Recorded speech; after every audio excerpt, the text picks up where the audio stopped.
Frogmación Podcast. Capítulo 51. Entrevista a Soledad Galli, de bióloga a científica de datos. Muy buenas a todos y bienvenidos a un nuevo episodio de nuestra Frogmación Podcast. Si la semana pasada hablábamos de la formación en las universidades y el chat GPT nos daba 10 motivos para no ir a la universidad, hoy vamos totalmente a un lado contrario. Tenemos aquí a Soledad Galli, que es una compañera mía, hemos trabajado juntos en varios cursos en la plataforma Udemy, es una súper instructora de éxito y de hecho me regaló, que hablaremos, un libro que he estado hojeando estos días sobre análisis de datos en Python y que, bueno, que ella es realmente toda una experta en esta materia, así que no voy a ser yo quien la presente, sino que ella misma se va a introducir y nos va a contar un poquito acerca de todo esto. Sole, el escenario es tuyo, preséntate. ¿Quién eres? ¿Cómo has llegado hasta aquí? ¿Y qué te relaciona con el mundo del análisis de datos, con Python y demás? Bueno, hola, gracias por invitarme. ¿Quién soy? Sole. Estudié biología de formación, trabajé muchos años en ciencias biológicas, en investigación, y después en algún momento decidí que quería dejar la investigación, la ciencia, y pensé, ok, ¿qué puedo hacer con biología? Me parecía que estaban las vías un poco acotadas porque yo no quería trabajar en una farmacéutica. Así que bueno, me tocó investigar a ver qué era posible. Descubrí que estaba muy de moda algo llamado ciencia de datos. Empecé a ver de qué se trataba y vi que tenía un componente de estadística y análisis de datos muy grande que yo ya sabía, porque bueno, estadística hacemos todo el tiempo cuando estamos investigando, pero me tocó aprender a programar de cero. Empecé con R, después seguí con Python, me tocó también aprender todo este tema de aprendizaje automático, ¿no? Machine learning, qué son los algoritmos, de qué se trata. Y así que bueno, me puse en eso, contacté un par de colegas que también eran científicos y después se dedicaron a la ciencia de datos, como hicieron, que me recomendaron hacer cursos online. Yo pensé, esto no va a funcionar porque dije yo, estudié en la facultad 5 años, hice un postdoctorado, etcétera, y con un curso online, digo, esto es una locura. Pero bueno, no fue así. Hice un curso y funcionó. Aprendí muchísimo, me contrataron una empresa, después otra, así que me cambió la manera de pensar acerca de educación. Yo venía siendo medio como un dinosaurio con mi mentalidad de la universidad de todo. La educación online me sirvió mucho a mí, mucho a mis colegas también, así que me cambió la manera de pensar, me cambió también un poco la vida, porque empecé a trabajar como científica de datos. Y una vez que empecé a trabajar, me empecé a tomar con problemas que no me habían explicado en los cursos online, claramente, porque hace 5 o 7 años no había tantos como ahora. Y dije, bueno, paren, porque si yo aprendí tanto con cursos online, de golpe puedo explicar todo esto que me está pasando en cursos online. Y así fue como empecé yo.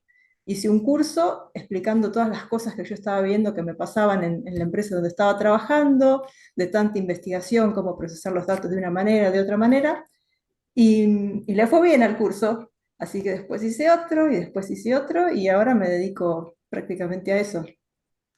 Sí, de hecho, yo recuerdo muy bien cuando hablamos por primera vez y demás que tenías dos focos, que básicamente era la formación online a la que habías empezado hacía poco y también tienes un canal de YouTube, ¿verdad? Donde enseñas todas estas cosas.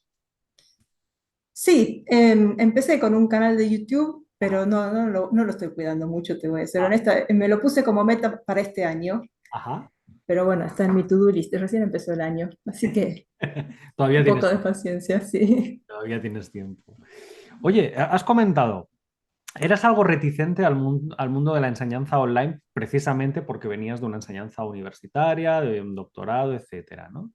Eh, ¿Por qué te daba miedo? ¿Por qué no creías que la enseñanza online fuera a ser para ti? Como te digo, esta mentalidad vieja, ¿viste? Ajá, De que la universidad es donde están todos los expertos, en ajá, donde está, a mí las universidades que estuve yo mismo, en la Universidad de Buenos Aires, como en University College London, te hablan mucho de ciencia y educación, que los mismos científicos enseñan, y entonces están siempre a la vanguardia de lo que está pasando, y gente que por ahí trabaja en un tema, qué sé yo, 10, 20 años, y esa misma gente es la que enseña. Me pareció que me convencieron de que eso era la educación. Y hacer un curso online en un par de horas, ¿no? O sea, yo 5 años en la universidad, ya te digo, después hice 4 años de doctorado, y hacer un curso online un par de horas por semana, 4 o 5 meses, digo, ¿cómo podés comparar? Bueno, claramente no se puede comparar, ¿no es cierto? Pero sirve, porque son 4 o 5 horas, y bueno, no termina ahí, no termina solo en escuchar lo que dice el profesor o el instructor en el video, también hay que hacer las prácticas, y después siempre te dan más información, como mira este libro o qué sé yo, página de competición online, Ujú, me sirvió mucho a mí. Entonces, es como que si haces el curso y le pones ganas y trabajo atrás, ujú. realmente funciona. Claro, O por lo menos para que empieces, y después, bueno, siempre está también un poco en uno investigar un poco más, aprender un poco más, pero funciona, funciona. Y de hecho lo que me parece a mí es, en aquel momento había un curso de Machine Learning que lo hizo un profesor de Stanford University, creo que es. Yo creo que ese señor nos enseñó Machine Learning a todos. Eh, Porque cada uno que le pregunto hizo el curso, creo que fue el primer curso, y entonces me parece una revolución que una persona en Estados Unidos se haya ocurrido, bueno, necesitamos científicos de datos, voy a hacer un curso y voy a educar al mundo, y le funcionó. Y me parece extraordinario, y me parece un cambio de paradigma en términos de educación. totalmente. Yo de hecho recuerdo muy bien cuando yo entré en mi primer trabajo en el año 2012.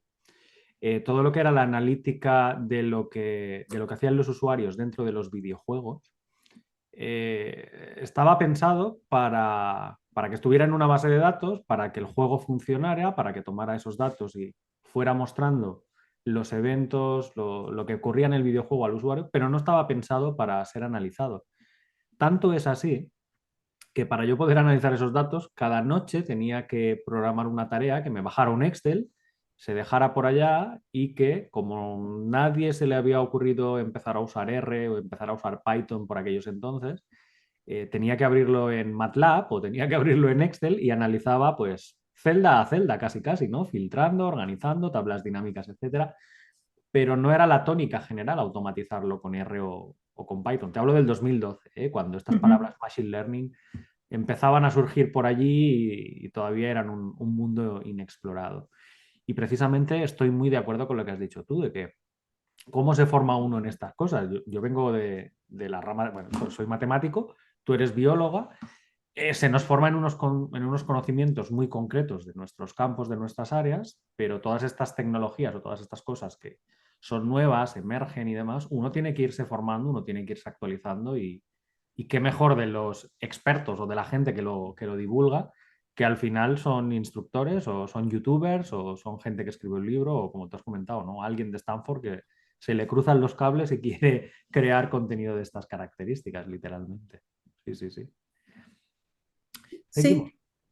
seguimos, No, seguimos. que fue muy interesante lo que yo vi, porque lo mismo, yo empecé en 2015, y yo te Ujú. digo, estaba trabajando en la universidad, y en aquel momento, primero que no había carreras universitarias que sean ciencia de datos, Sí.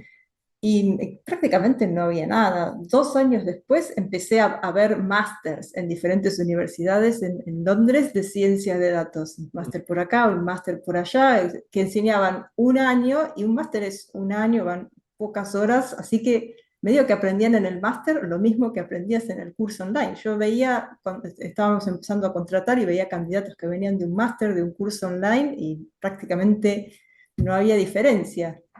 Y bueno, recién bastante después empezaron a aparecer, empecé a ver más doctorados orientados por supuesto que doctorados orientados a desarrollar redes neuronales, etcétera, hubo desde hace años, pero como empecé a ver más doctorados orientados a la aplicación por ahí de la ciencia de datos o de estos Ujú. algoritmos en algún problema, como para cerrar un poco el gap entre lo que es universidad y industria. Muy, muy interesante. Mm. No, no, genial. Tengo curiosidad, ¿qué fue lo que te llevó a hacer el doctorado? Porque entiendo que te gustaba mucho la biología y hacer un doctorado es invertir 4 años de tu vida en investigar un tema que probablemente tú entenderás y otros 5 expertos del mundo podrán entender al mismo nivel que entiendes tú. Esto es hacer un doctorado, porque al final investigas en un área tan específica, que las personas que pueden llegar a entender o trabajar en ese tema son muy pocas, ¿verdad? ¿Qué fue lo que te llevó a hacer un doctorado? Tengo curiosidad. Sí, fue un mix de cosas, ¿no? O sea, cuando estudié biología es un poco para qué es, para conocer más de biología. Me orienté en biología molecular y celular. Yo estudié en Argentina y en ese momento Argentina no estaba pasando por un buen momento. Estábamos en una recesión absoluta, una inflación galopante. Así que medio que así de buenas a primeras, no había muchas opciones para trabajar en Argentina, ¿no? Porque la industria estaba muerta. Igualmente yo no quería ir a la industria directamente, pero bueno, era básicamente hacer un doctorado en Argentina o hacer un doctorado afuera.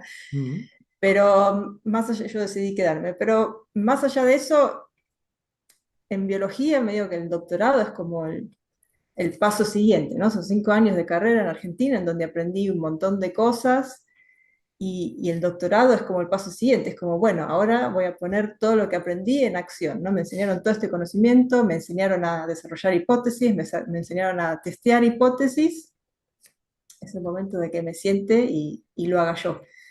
Así que eso fue como el paso natural, más allá de todo el contexto económico de la Argentina en aquel momento.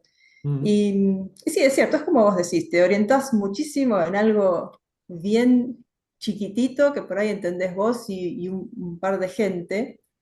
Pero yo tuve la suerte de trabajar con un supervisor que era médico, ¿no? Entonces él siempre tenía la vista holística, como que era capaz de poner la miniatura que estaba haciendo yo y la miniatura que estaba haciendo mi colega en un contexto médico que le daba sentido y le daba vida a lo que nosotros estábamos investigando. Entonces Mm. eso lo hacía mucho más divertido, si se quiere. Qué bien, qué bien.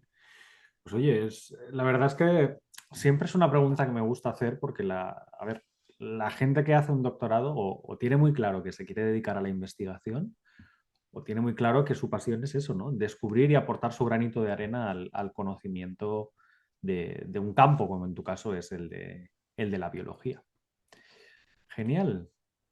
Oye, has comentado que te metiste en esto de la ciencia de datos y además has comentado que es algo que ni te habían mencionado ni sabías casi casi que existía mientras estudiabas biología, ¿no? Cuando iniciaste, ¿cómo lo hiciste? ¿Aprendiste primero a programar en un lenguaje? ¿Aprendiste R? ¿Aprendiste Python? ¿Mezclaste todo? ¿Usabas Excel? ¿Cómo fue tus primeros pasos en esto del análisis de datos? Ah, mis primeros pasos.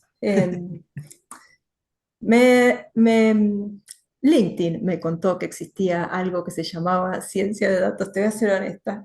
Ahí empecé a ver y después empecé a ver a un par de colegas, incluso algunos que estaban en Londres en aquel tiempo. Así que sí fue como me puse en contacto con la carrera y con la gente y un par de colegas me recomendaron específicos cursos, es la especialización en Data Science de Coursera. Así que empecé por ese y ese estaba en R. Después otra gente posteó en LinkedIn también otro curso en edX Ujú. y tomé ese también y también estaba en R. No sé por qué, los cursos estaban en R principalmente. A mí me vino bien porque R está orientado mucho al análisis estadístico y era algo que yo, Para empezar es fantástico porque la curva de aprendizaje es súper sí, fácil de iniciarse. sí. Así que bueno, por eso empecé con R. Solamente porque los cursos estaban en R, si los cursos hubiesen estado en Python, hubiese arrancado con Python. Después, cuando eh, me tomaron en el primer trabajo, me dijeron, bueno, ahora tenés una semana para aprender SQL, así que me tuve que sentar a aprender SQL.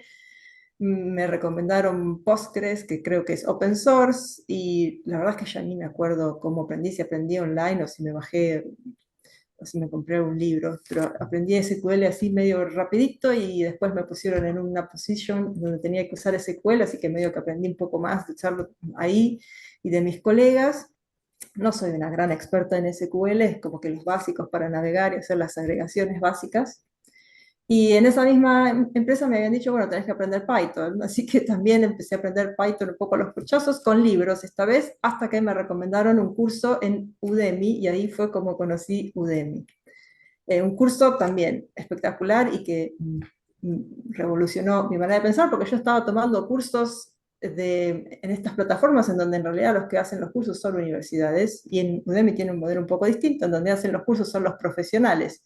Entonces, ahí otro cambio de mentalidad en mí misma, es no solo las universidades las que pueden enseñar, los profesionales también, o sea, y bueno, fue bueno, y así como aprendí, y después seguí con Python, porque en la otra empresa en la que trabajé también usaban solo Python, así que me dediqué prácticamente a Python en ese momento.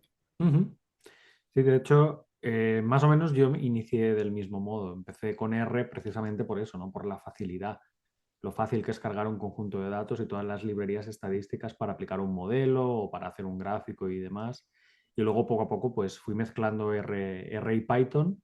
Y SQL en mi caso aprendí SQL incluso antes que R, por lo que te he comentado, porque los datos estaban en una base de datos y necesitaba volcarlos al Excel o necesitaba hacer un dump cada noche y que las tablas ya estuvieran en un formato que me interesara. De hecho, has dicho una cosa que es una realidad patente y que es precisamente la que las universidades tienen que aprender. Y es que los expertos ya no están necesariamente en una universidad, ya no están... La universidad ya no es en sí esa caja de conocimiento que igual sí que era hace 50 años, porque el conocimiento, como bien has dicho, está en todos lados. Está en Coursera, está en edX, está en Udemy, está en Internet y cualquiera tiene acceso a ellos. Por tanto, tú que venías del área de biología y que en lugar de decidir tirar por el mundo de las plantas, por el mundo de los vegetales, por el mundo de los animales o por el mundo de la microbiología, yo qué sé, decidiste ampliar tus conocimientos de cara al análisis de datos. Y esto para mí es un hecho clave fundamental que ha permitido que la educación haya llegado donde está a día de hoy en el mundo online. No sé si estás de acuerdo. Sí, sí, estoy totalmente de acuerdo.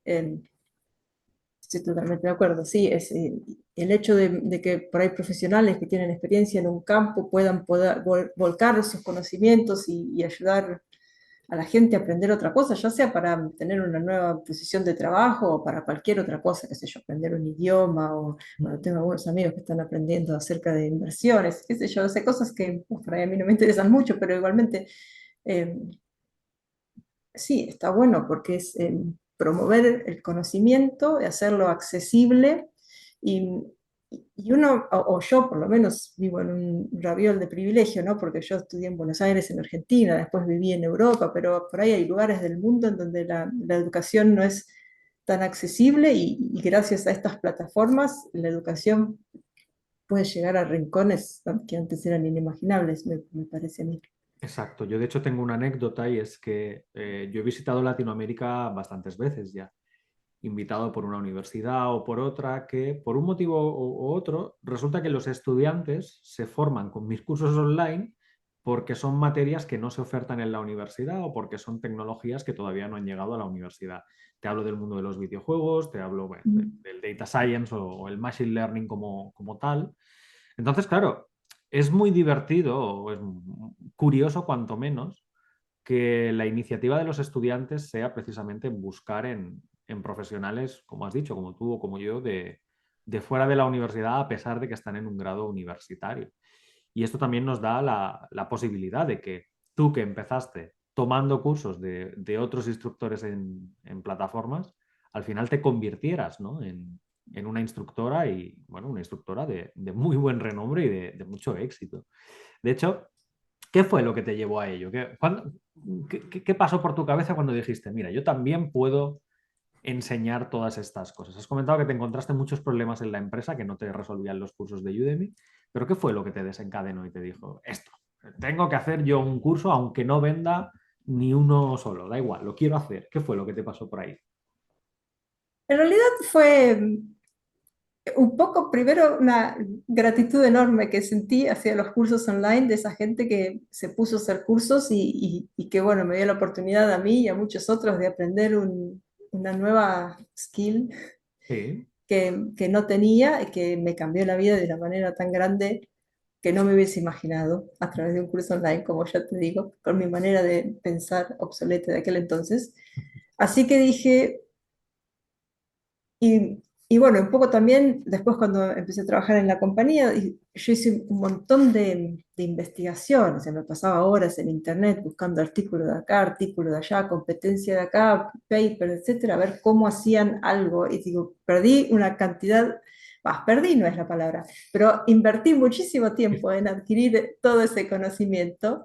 Y digo, lo podría empaquetar en un curso y hacerlo accesible a la gente, porque si yo ya invertí todo este tiempo en aprender algo nuevo, ¿por qué no hacerlo más accesible para el resto? ¿No? En aquel momento me dio la sensación, era todo medio nuevo, entonces estoy hablando ahora de ingeniería de variables, no te lo enseñaban en ningún curso, y yo estaba mirando competencia de datos, un blog, un video de YouTube, pero nunca me terminaba de cerrar si se hace así o si vino uno y escribió un blog y entonces por eso investigué muchísimo, ¿no? Hasta que, bueno, varias fuentes me iban diciendo, está por acá, está por allá, probamos esto, qué sé yo. Entonces me generé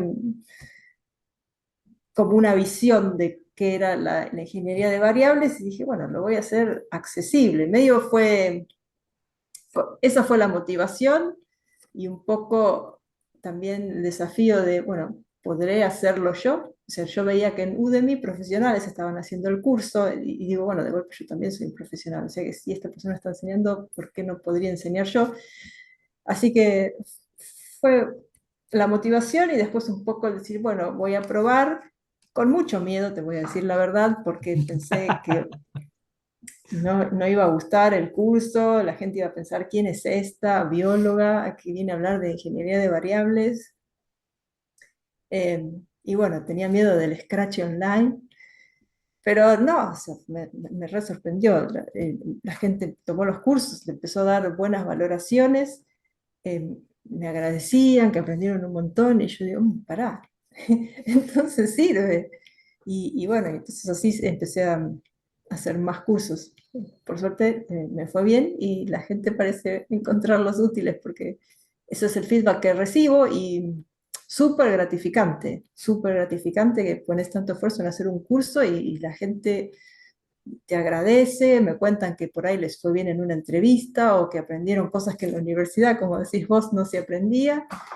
Así que nada, es una de las cosas más gratificantes que hice, te voy a ser honesta. Y encuentro el valor y que impacta las vidas de otros y la mía también. De hecho, has comentado dos cosas muy interesantes. Uno es esa gratificación una vez que tú compartes con el resto del mundo y que de hecho hay mucha gente que es muy agnóstica, ¿no? De cara a la formación online. Dice, ¿por qué pagar un curso del tío este cuando la información ya está en YouTube o está en la Wikipedia o está gratis o busca información? Claro, buscas información, pero tú en tu caso perdiste años de tu vida hasta tener todos esos conocimientos en ingeniería de variables y poderlo plasmar en un curso. Entonces, tú lo que haces realmente es ahorrar tiempo a toda la gente que quiere aprender esos temas, que se va a encontrar con problemas que tú ya te has encontrado y que además has sido capaz de resolver. Entonces, claro, es muy gratificante cuando la gente lo valora, cuando toma el curso y dice, vale, sí, no es simplemente que se ha visto dos tutoriales de YouTube o que se ha leído este artículo del otro, tal, es que tiene el conocimiento o me ahorra a mí horas y horas y horas de temática, ¿no? O de búsqueda en estas materias.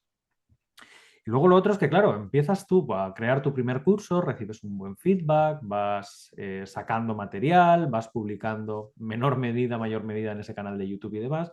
Y llega un momento que te pasa por la cabeza juntar todo esto en un libro, ¿no? Que es este libro que tengo por aquí, que yo le llamaría, ¿no? Tu novena sinfonía, ¿no? Porque al final es todo eso que has plasmado los cursos en Udemy, más tu conocimiento, más el trabajazo que te has pegado de escribir todo el código y demás, porque claro, una cosa es contarlo, grabarte, tal, no sé qué, y lo otro es escribirlo con el formato y que una editorial como PACT te apruebe, te avale y te publique un libro como este que tienes aquí. ¿Cómo es que llegas a publicar un libro que te pasa por la cabeza? Oye, voy a escribir un libro, porque hay que tener mucho tiempo para escribir un libro. Te lleva tiempo, sí. No sé si lleva más tiempo que preparar un curso igualmente, ¿no? Yo Porque creo que sí, ¿eh? sí, qué sé yo, el contenido bueno, no son idénticos los contenidos, pero también tienen una cantidad de contenido grande. Em, bueno, para la historia, hacerla un poco más corta, me contacté con la editorial y les dije, hey, ¿quieren hacer un libro de ingeniería de variables? Y me dijeron que sí. Así que, así que bueno, empezamos a delinear el currículum primero, hay un proceso, ellos miran el currículo, lo aprueban, la verdad que lo aprobaron con bastante facilidad, medio que, no me que me pidieron que agregue un par de contenidos nomás, pero no mucho. Ujú, Y después es dedicarse a crear el contenido, trabajar con los editores para que queden en el formato necesario. Ellos por ahí tienen experiencia en cómo les gusta leer estas tecnologías a los lectores y bueno, yo aporté el conocimiento técnico y hicimos la primera edición y esa que tenés vos ahí en la mano es la segunda edición, sí. que en mi opinión es muchísimo mejor que la primera, sobre todo porque yo aprendí muchísimo. Es como que yo hago un curso de ingeniería de variables y digo, bueno, soy experta. Y después cuando refresco el curso digo, pará, yo no era experta porque ahora aprendí tanto más. Y cuando hago los libros me pasa exactamente lo mismo. Como que yo pensé que sabía y después cuando hago la segunda edición, pues resulta que no sabía tanto porque había tanto más por aprender. Y bueno, todo eso quedó plasmado en la segunda edición. Ahora también estoy refrescando el curso por tercera vez y es como que no parás de aprender cosas nuevas. Ya. Para la gente que le interese, ¿dónde pueden obtener el libro? El libro, por cierto, se llama Python Feature Engineering Cookbook. Entiendo que solo está en inglés porque creo que la editorial Pact solo publica en inglés. Es así, ¿verdad? La mayoría de los libros de ellos son en Sí, ¿verdad? inglés. Yo solo he leído libros Sí. en inglés de Pact. ¿Dónde lo pueden obtener? A ver, cuéntanos un poco. Y se puede obtener en Pact mismo o en Amazon o la verdad es que también en cualquier, bueno, no sé si cualquier, pero hay varios tiendas online en donde el curso también está Sí. disponible.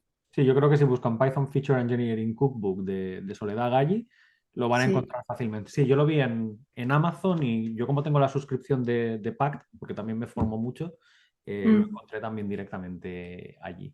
Así que bueno, una opción es echarle un vistazo al libro de Soledad y si no, has comentado que te basaste en un curso para hacer el libro y ahora el libro te está sirviendo para reestructurar, modernizar y cambiar el curso. ¿Cómo lo pueden encontrar?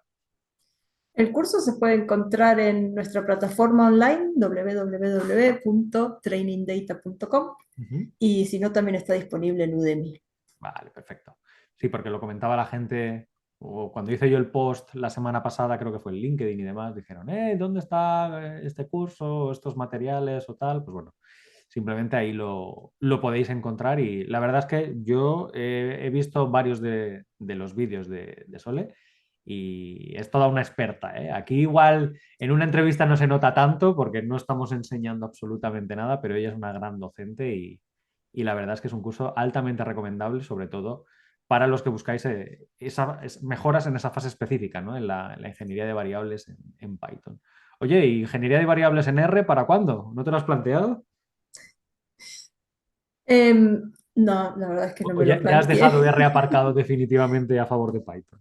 Sí, sí, la verdad es que abandoné R un poco. Primero porque me convencieron de que para poner modelos en producción o para hacer interacciones con otras aplicaciones, Python es mucho más versátil, ¿no? Con Python uno de golpe puede armar una API, puede hacer un website, y con R no es tan fácil. Entonces es como que si lo tenés todo en Python, es mucho más fácil desarrollarlo y después ponerlo en producción que si lo tenés en R. Ajá. Esa fue la primera excusa.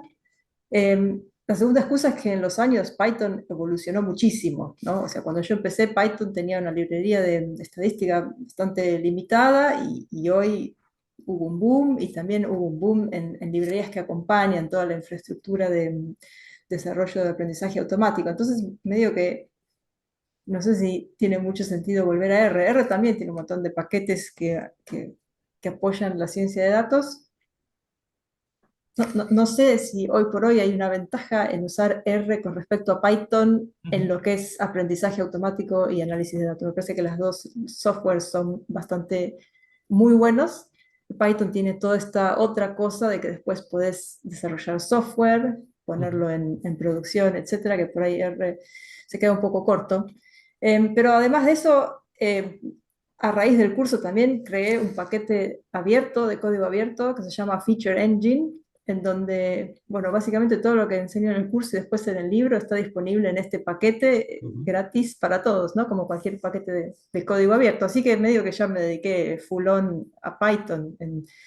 Me fui también un poco de la ciencia de datos y empecé a aprender cómo programar software para hacer este paquete open source. Y entonces es como que, bueno, ya estoy tan metida en Python que dar un paso al costado se hace cada vez más difícil. No, no, genial. Genial porque además gente como tú que investiga un tema, le da forma, lo termina enseñando, siendo docente y plasma un paquete para que la gente lo pueda utilizar con el mínimo esfuerzo posible, al final lo que haces es precisamente lo que comentábamos antes. Ahorras muchas horas de trabajo y de dolor de cabeza a la gente que inicia o a los profesionales que necesitan automatizar este tipo de tareas.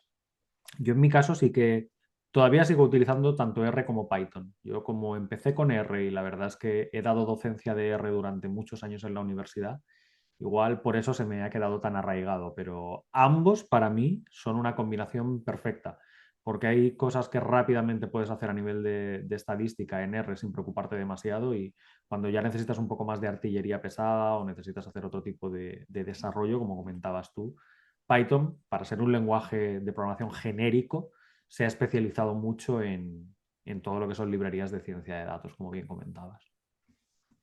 No, no, genial. Pues oye, ya sabemos dónde encontrar todo tu material, tus libros, tus cursos, tu canal de YouTube y demás. Vamos a ir cerrando y como siempre cuando cerramos una entrevista, a la persona que pasa por aquí le pedimos que nos recomiende un libro, a ver qué libro nos recomendarías leer y una película o serie. Recuerda que no tiene por qué ver con el mundo del análisis de datos, con la programación y nada. Es algo que hayas leído o que hayas visto últimamente que digas, esto la gente lo tiene que ver y que lo tiene que leer. A ver. Uy, qué interesante. Bueno, libro.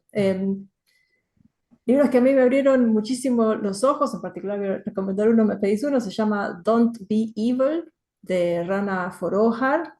Es Ajá. un libro en donde explora las motivaciones de las grandes empresas tecnológicas como Google, Facebook, Netflix, Amazon, y cuál es el paradigma económico que tienen estas empresas, entonces qué es lo que motiva a generar los algoritmos que generan y qué consecuencias trae eso en la sociedad. O sea, no es un reading que sea liviano, pero bueno, me enseñó muchísimo acerca de los algoritmos, las motivaciones, los impactos sociales que tienen y también cambió la manera en la que yo me relaciono con los elementos tecnológicos, las tecnologías de ahora, ¿no? Ujú. Eh, y también en la misma línea, la película que voy a recomendar es The Social Dilemma. Ajá. Está disponible en Netflix y también se trata básicamente de lo mismo. O sea que están las dos opciones. Se puede leer el libro o se puede mirar la película y, y se va a aprender muchísimo de una cara por ahí que ahora está mucho más expuesta, pero que hace un par de años estaba medio oculta de, Había más secretismo. sí, acerca de las motivaciones de esas empresas tecnológicas y bueno, no todo lo que brilla es oro. Y que es importante aprender para cuando uno usa estas tecnologías, saber a qué se está exponiendo y elegir si se quieren exponer a eso o no. Genial, pues una muy buena recomendación. De verdad, ha sido de las pocas que recomienda un libro y una película con la misma temática que te mueves normalmente en el campo de la educación. La gente normalmente pega a cualquier otro lado, igual te recomienda un Juego de Tronos, que igual te recomienda una película de Marvel y demás. Tú te has mantenido bastante fiel a tus cánones. Sí, sí, bueno, Juego de Tronos me gustó mucho también, ¿eh? Ojo, hasta leí los libros, pero qué sé yo, el Juego de Tronos le gustó a mucha gente, me pareció ser algo un poco más No, no, nicho. totalmente. ¿Juego de Tronos o La Casa del Dragón? ¿Qué te ha gustado más? La Casa del Dragón no la vi todavía, la ¿No la tengo en el ves? tintero. No, Vale, pues no te daré mi opinión para no sesgarte. Ahí ok. ya la investigas tú a tu gusto Bueno, y ya nos comentas qué es lo que más te gusta. Pues Sole, muchas gracias por haber compartido este ratito con nosotros. La verdad es que es un placer siempre poder hablar con profesionales del área, del sector y compartir momentos como este. Últimas palabras. no, gracias a vos por la oportunidad. Fue también muy divertido. Genial, pues gracias. Ya os ha comentado Sole dónde podéis encontrar toda la información, todos los cursos, todo el libro, etcétera, en su web, en Amazon y demás. Y a vosotros os espero la semana que viene con otro episodio de nuestra Frogmación Podcast. Hasta luego. Si te gusta Frogmación Podcast, síguenos en redes sociales, a través de Facebook, Twitter, Instagram o nuestro canal de YouTube. Y consulta todos nuestros cursos o suscríbete a nuestra newsletter en la web progamesformacion.com.